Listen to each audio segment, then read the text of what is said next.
day mga kaenggi, Kuya Mike. Alright.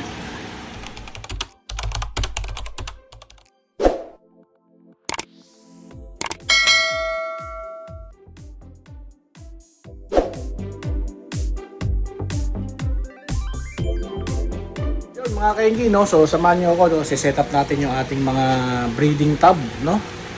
Para sa ating mga guppies, no? Alright. So mga kaenggi, ito yung ating mga breeding tub. Tapos hindi ko na napakita, no? Naglatag tayo ng PVC pipe, no? Ayan. So naka-ready na yan. Ayan, no? Tapos dito natin lalagay yung ating mga aerator, no? So ngayon gagawin natin, magbubutas tayo dito. Tapos iguglugan natin, ayan, no? Yung mga airflow regulator. So ito yung ating airflow regulator, no? Wala tayong mabiling ano. So, pwede na siguro to, no? So tara. So ito yung gagamitin natin, no?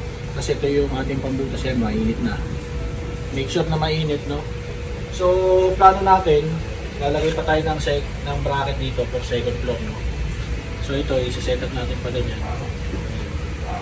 So magbubutas tayo, tapos ayun na rin, ready na rin yung ating. So ganyan lang po pagbutas, oh. Ng PVC yan. So maganda dyan, ayan, oh, maliit lang yung ating ano.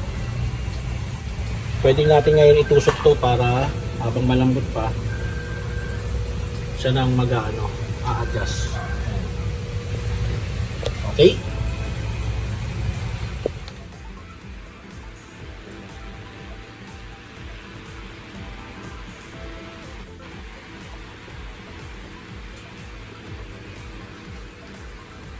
Yan, no, mga kaenggi, no? So ginagawa natin, no?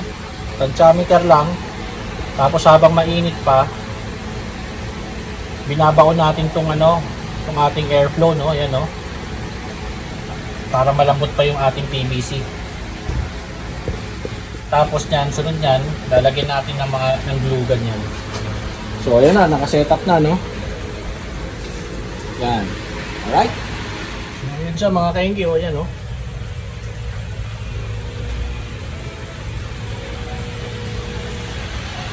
Alright!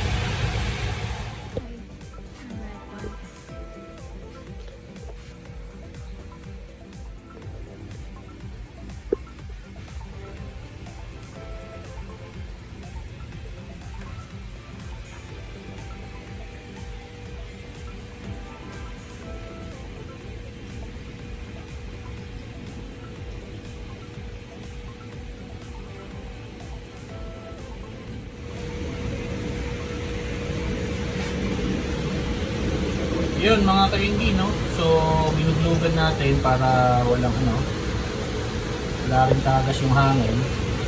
Pero naisip ko, sana pala bumili na lang tayo ng mighty band, no? Mas madali. O kaya yung shoe glue.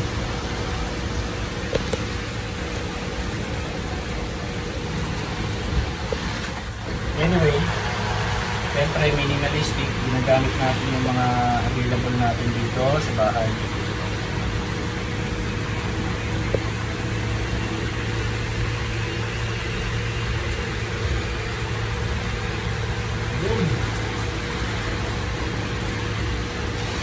So patuyuin lang natin yung mga yan, mga kainggi, no? Tapos subukan na natin i-set up yung ating garito. So temporary lang to, no? Papalitan natin yan, no? So naka-Y yan. Tapos ayan na, magana na siya lahat, no? So ito po ang simpleng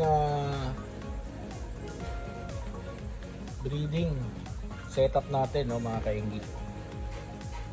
So naglalatag tayo, tubo, lagyan natin ng end cap dito. Tatanggalin natin yan in case na gusto natin mag-update o dagdag pa, no? Tapos susunod natin dyan is yung second layer na, no? Alright. So hintayin na lang natin yung ating mga paanak, yung mga paanak dito, no? Ng ating full gold, P-Dirt, no? Blue Dragon. Tapos dito po yung ating AFR, Singa Blue, Blue Panda.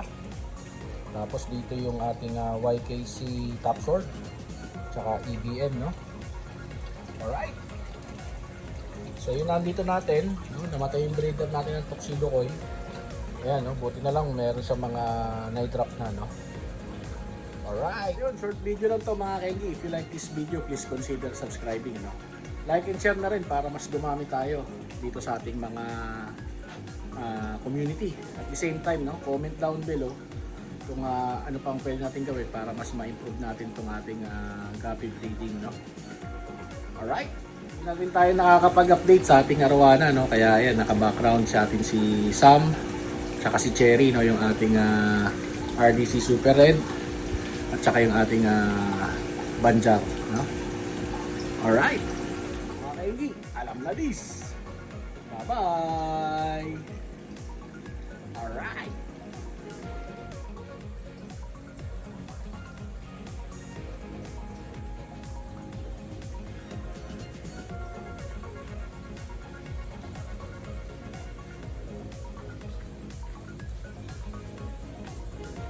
Thank you.